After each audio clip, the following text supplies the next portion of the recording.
Personal finance presentation. Personal balance sheet creation. Prepare to get financially fit by practicing personal finance. The balance sheet's one of our major two financial statement reports, the other being the income statement. Remember that the balance sheet represents where we stand from a financial perspective as of a specific point in time. The balance sheet is the financial statement that reports what an individual or family owns and owes as of a specific date. So as of one date, as of one point in time, what the family owns, such as cash, other types of assets, and what they owe, such as debts, credit card payments, and so on to third parties. The difference between the two, in essence, being the net worth, the number that we can think about as the one number if we're going to try to represent where we stand financially with one number as of a point in time, that would be it, the net worth, assets minus the liabilities. So the balance sheet may also be called the net worth statement or statement of financial position, noting that the balance sheet emphasizes the fact that we are in balance. Accountants like the idea of the balance sheet because the double entry accounting system is one of the major types of things that stop us from creating errors as we do the data input process, the balancing of the balance sheet being critically important in that case. However, you might be compiling the balance sheet in a little bit different methods as we've talked about in prior presentations, and you might not be doing it by journal entry transaction from an accounting standpoint, and therefore oftentimes on a personal basis, the balance sheet could be called other types of things. It could be called a net worth statement because the net worth is the bottom line, assets minus liability.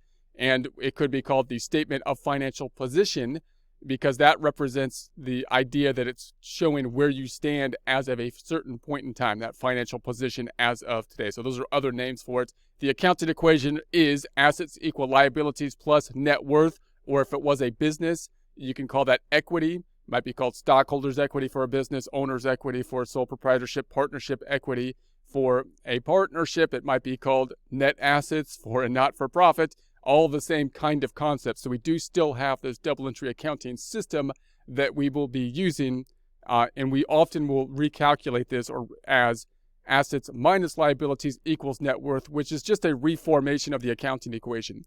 So when we put this together, if we're just compiling this information together and not building from a deep transaction by transaction basis, it's more likely we're going to think of it in the second format, our accounting equation and the balance sheet, which in essence is the accounting equation. Assets minus liabilities equals the net worth. And you can see how we can construct this. We can basically compile our assets together. We can compile our liabilities together. We could take the difference between the two, subtracting them out to get to the net worth at that point. So the balance sheet might look something like this on the right-hand side. Remember that this is just one way you can format the balance sheet. The idea of the balance sheet is you still have the accounting equation, but we're representing it in terms of assets. Here's the assets, and then the liabilities are going to be down here, and the difference between the two being the net worth. In other words, if we pull up the trusty calculator here, we're going to take the total assets. If we add up the total assets, the 269,5150 minus the liabilities, which are going to be right there, the 90425, and that's going to give us then our net worth, the 178,725. Now that will always be the case, although this net worth, they might call it equity or they might call it net assets or something like that, and you might then see it formatted as assets equal liabilities plus equity, which is traditional kind of format for a business balance sheet, but it's in essence the same idea, the same concept is there. What I mean by it could change from a personal side of things is that the subcategories could be distinct or different.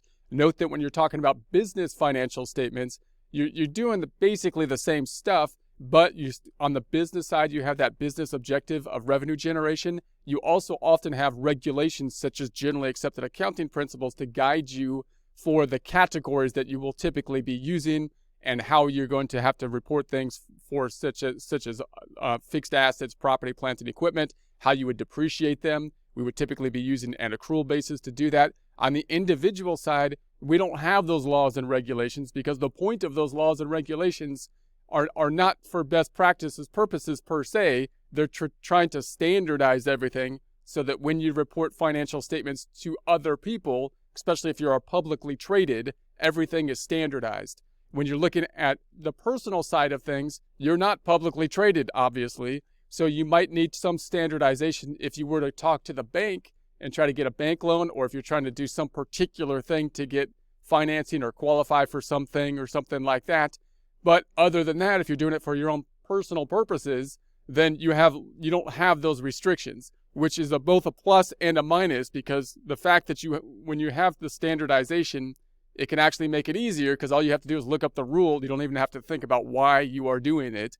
When you don't have the standardization, then you got to think about what you want to do. You have more leeway to make it more customized within the structure of a double entry accounting system, but it's that's also a little bit more difficult because there's more decisions. So you can see the categories that we have here: liquid assets instead of current assets for a business. So we're going to define them as liquid assets just for personal finance terms, which we're basically going to be putting in the stuff that's more usable to pay off the current liabilities soon. So things that can be converted to cash quite quickly. That would include, of course, the checking account, any emergency fund type of account.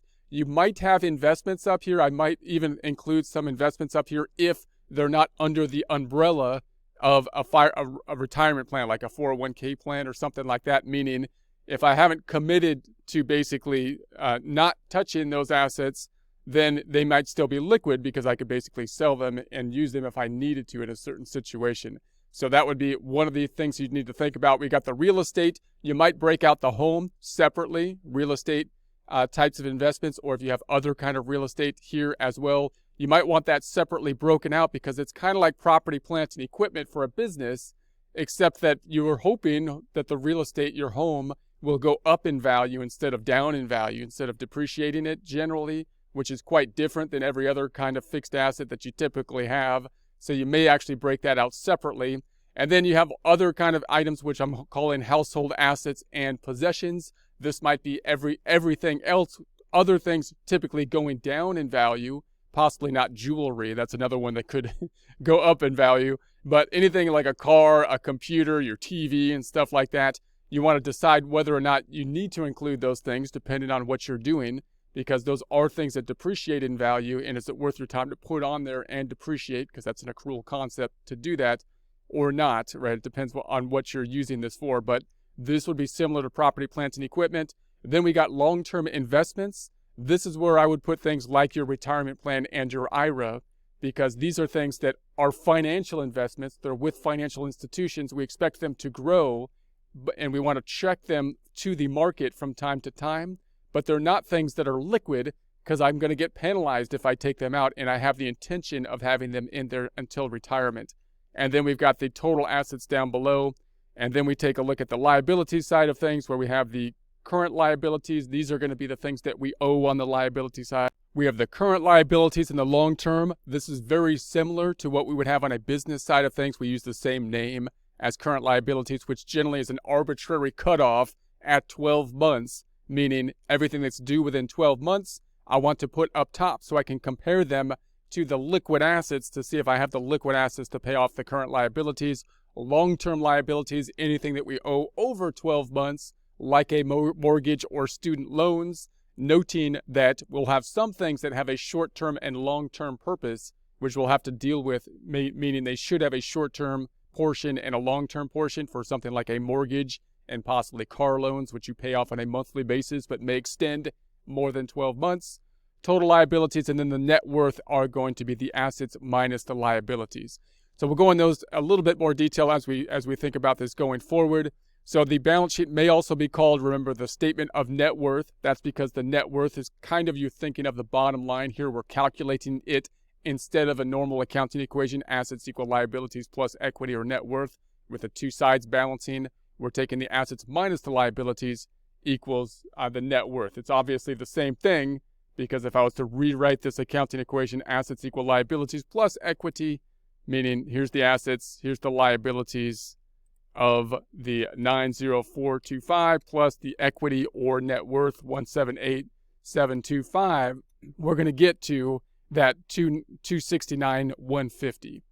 Then we've got the statement of financial position, it might be called, and notice this is the accounting equation. Assets equal liabilities plus equity. That's the normal accounting equation and the format of a normal balance sheet. We twisted it a little bit here to have assets minus liabilities equals equity. Same accounting equation, just algebraically a little bit different so that we can emphasize the net worth or equity. Note also, if I continue to call this equity instead of net worth, it's the same thing. It's the same concept, but I'm more used to calling it equity. So here it is on a side-by-side breakout. If you look at a normal balance sheet, oftentimes you'll see it in the side-by-side breakout because that shows you kind of two sides of the accounting equation, meaning the assets represent what is owned, and this represents who has claim to those assets, meaning you have assets worth on a dollar basis. We're valuing them at the $269,150. Who has claims to those assets? Third party. So in other words, if you were to liquidate yourself, if you died, and then you gave away, you would have $269,150 to give away, and then third party people would take $1,255 because you owed them money, and then the difference, they would take $90,425 because you owed them money on the current and long term, which leaves the difference of the $178,725. And remember, on a normal accounting equation, it would look like this. It would be the $90,425 plus the $178,725. You'd have one more line item down here, which would be liabilities and net worth, equaling the $269,150, which would balance to this number, which would be our balancing equation. But we're emphasizing here the net worth. Same thing. We're just emphasizing the net worth. Same accounting equation. So list items of value. That's going to be step one when we create this. Note, we talked about in prior presentations a couple different methods you can do to create this. If you want to use a double entry accounting system to build it transaction by transaction, in essence, taking your bank statement accounts, looking at the inflows and outflows, plugging those into the system like a QuickBooks or something like that, you can construct the balance sheet, although you will have to put in the beginning balances and so forth. That would be one way to do it. But another way you could do it if you're just trying to compile it is to basically just compile your information. You want to list all the assets that you have of value. So you'd be listing the liquid assets. Now, note, you could also do this, as we talked about before, with other software that would pull in not the transactions per se. That's not what we'd be concentrating on, but the financial data. So when I list my liquid assets, like the checking account and the emergency fund, if those are with a financial institution, we can pull that information directly from those institutions, or of course from the statements that they provide us. Real estate. Now, if we're talking about real estate, that cannot be pulled from a financial institution. We bought, say, a home or other real estate, and now we don't really know what the value is. That's a problem with real estate, any kind of fixed asset, because the value changes over time, and we only know the value when we actually bought it. We can appraise the value, but that's just an appraisal. It's just a guess. We don't really know until we sell it. So note that the real estate, we want to put it on there separately, possibly because it's such a big line item for an individual, most likely. But it's also something that we want to, it's difficult for us to value, because if we revalue it from time to time, we're just basically guessing on the value, and we cannot pull it directly from the financial institution. So we're going to have to manually put that value in there in some way. Personal possessions. So if you have personal, like the jewelry, the computer, the car, notice these things, except for the jewelry, like collectibles, but most of the things like a car, your TV, your couch, you may even want to decide whether or not it's worth your time to put on the balance sheet, because note what your balance sheet might be used for. If you're using it to get a loan or something like that, these things might be quite useful, because the loan, they might want to try to put those on as collateral or something like that. But if you're just using it to track your finances, then putting like your car and your computer on there, it may not be the easiest thing to do, because you're basically deviating from a cash method to an accrual method. Meaning, if you were to pay cash for your computer, for example, you would just expense it when you bought it if you were using a cash method. Now, if you put it on there as an asset, which would make sense because it's going to have an impact on longer term periods, you're basically doing an accrual concept, which makes sense. The car, of course, makes sense. That's why we do it on an accrual basis, to put it on there. But then what you would need to do is depreciate it, because if you put the car on there when you bought it for $30,000, a year later it's only worth $20,000. It's going to go down in value, and then you would record the decline in value. And you can't pull that information from a financial institution because it's not tied to the financial institution. The loan amount might be, if you financed the car, then you can tie that out to the institution. You want to track that. but you want to decide how much of your personal possessions and whatnot do you want to get down and just put it on there as a lump sum. And if you do, then you want to think about how much those items go down in value, noting that you already purchased them.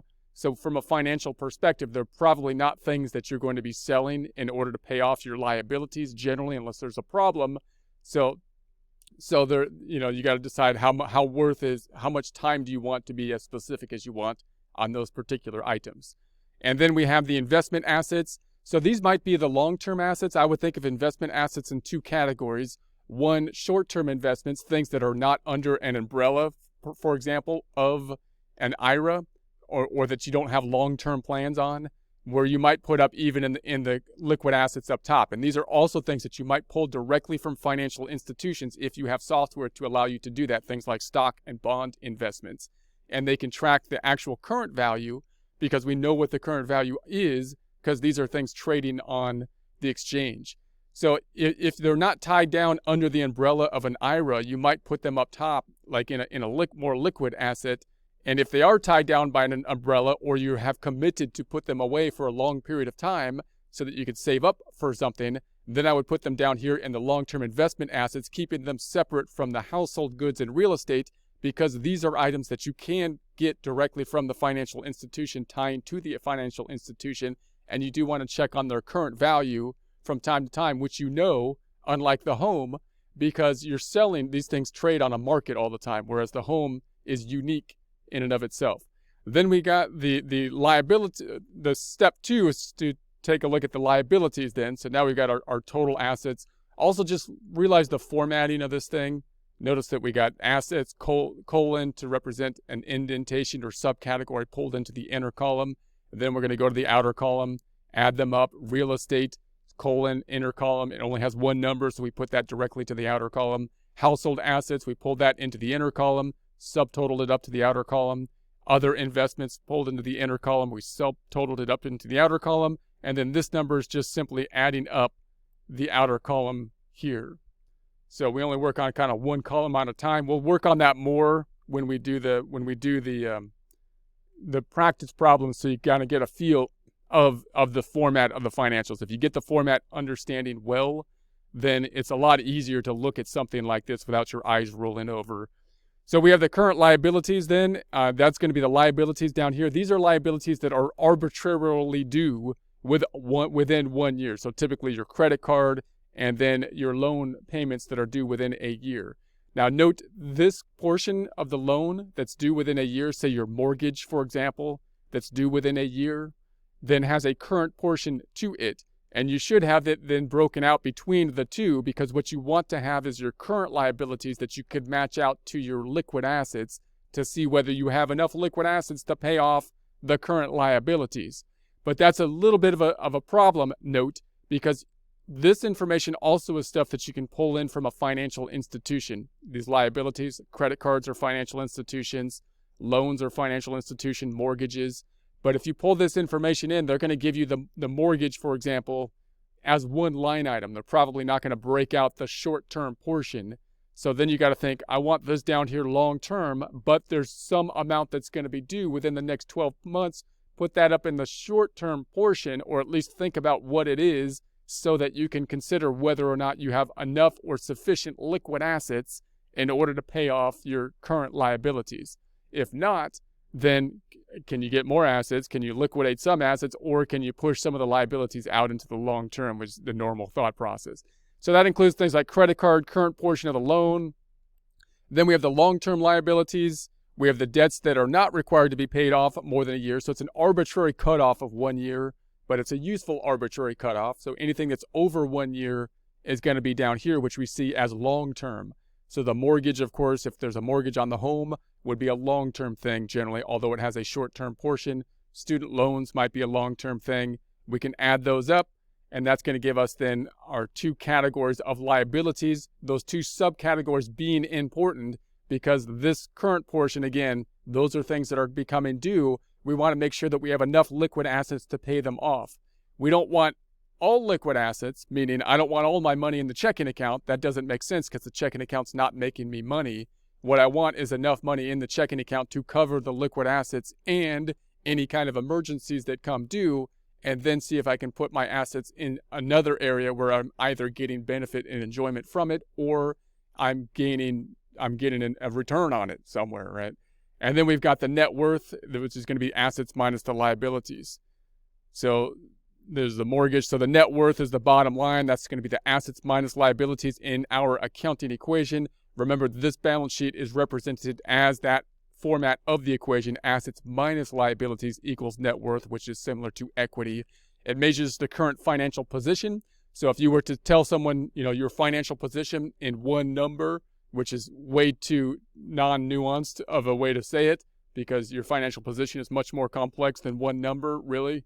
But if you were to break it down to one number, net worth, we're saying, is the 178,725, assets minus liability. The amount you would have left if all assets were sold for the listed values and all debts were paid in full. So in other words, you can think about this. It's often useful to think about if you were to liquidate, meaning if you were to die, what would happen? Because that helps you to kind of think about what we're really talking about. What we've done is valued all of your assets, hopefully as close as possible to the current value, although some of these things are closer to the current value than others, right? The assets, we know what the assets are, we know what the cash is, but we don't know what the car is per se, or the home, because we bought those a while ago, and there's no market that tells us exactly what that unique thing is or could sell for on the market. So no, this is our book value as close as we can get to, or what we figure our asset worth will be. And this is what we owe to other people. So if we died, then whoever we leave our stuff to, they would get this. But no, the third party gets $90,425 of it, and we're left with a net worth of $178,725. Now note the concept of insolvency basically means it's the inability to pay debts when due.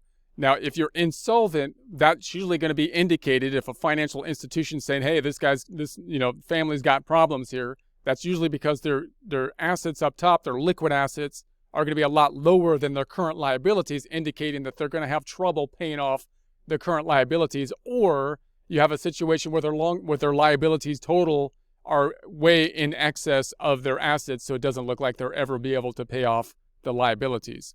So how to increase the net worth? So obviously the bottom line is the net worth. So then the question is, well, how do I get net worth to go up? Well, we know what the accounting equation is. It's assets minus liabilities equals net worth. So obviously if we can get the assets to go up or the liabilities to go down, right, the net worth would go up. So either we increase things like savings, we put money into the savings account and we increase our savings.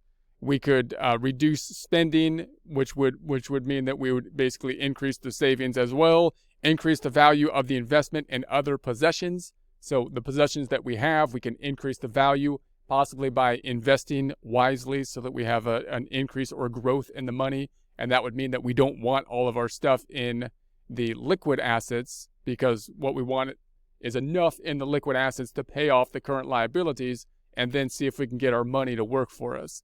And then we can reduce the amount you owe. Obviously, if we reduce the liabilities, that would increase it as well. The liabilities come with a cost. They usually come with a cost of the financing, which of course is interest, and the interest will lower our ability to save as well. So if we can pay off the liabilities, that's another way we might increase the net worth.